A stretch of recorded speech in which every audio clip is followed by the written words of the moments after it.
everyone! So for today's video, i-update ko po kayo sa tatlong importanteng settings sa Messenger na dapat naka-activate o naka-turn on.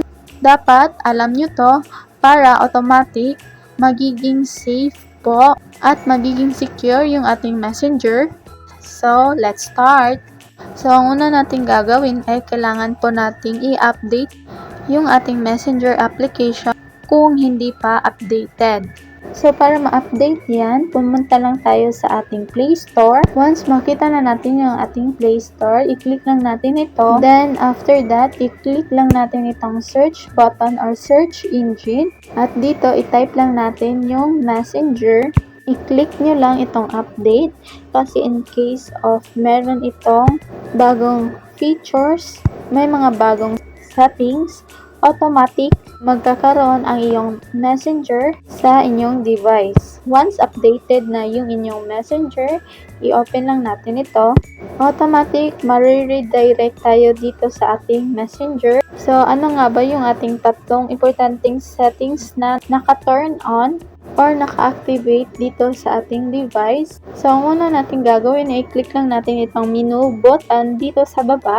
Kapag na-click mo na itong menu button, pumunta ka naman dito sa ating settings. So, ayan, kapag na-click ng settings, i-scroll up lang natin at dito sa privacy and safety, i-click lang natin ito. Kapag na-click mo na itong privacy and safety, so ito yung una, protect your account.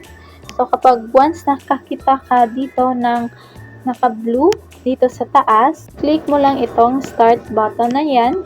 At nakalagay dito, keep your account safe. So, nakalagay dito, one action to complete. So, yan yung unang kailangan nating i-on or i-activate dito sa ating Messenger. Then, pangalawa, itong safe browsing. So, ito yan. So, i-click lang natin ito. So, dito sa safe browsing, mayroong tatlong pagpipilian dito. Itong off, standard browsing protection, and advanced browsing protection. Once nakakita kayo na naka-off yung safe browsing ninyo, so kailangan po piliin nyo itong advanced browsing protection. So nakalagay dito, expand standard browsing protection to include more and safe websites and regularly checks for new risks. So, ito yung pipiliin ninyo. So, pag naka-off ito, i-click nyo lang itong Advanced Browsing Protection.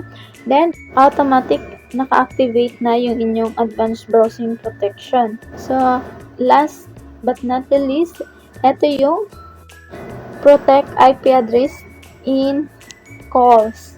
So, ayan, ito yung ikatlong settings na dapat naka-on or naka-activate sa ating Messenger. So, i-click lang natin ito. So, ayan, dito tayo sa Protect IP Address in Calls.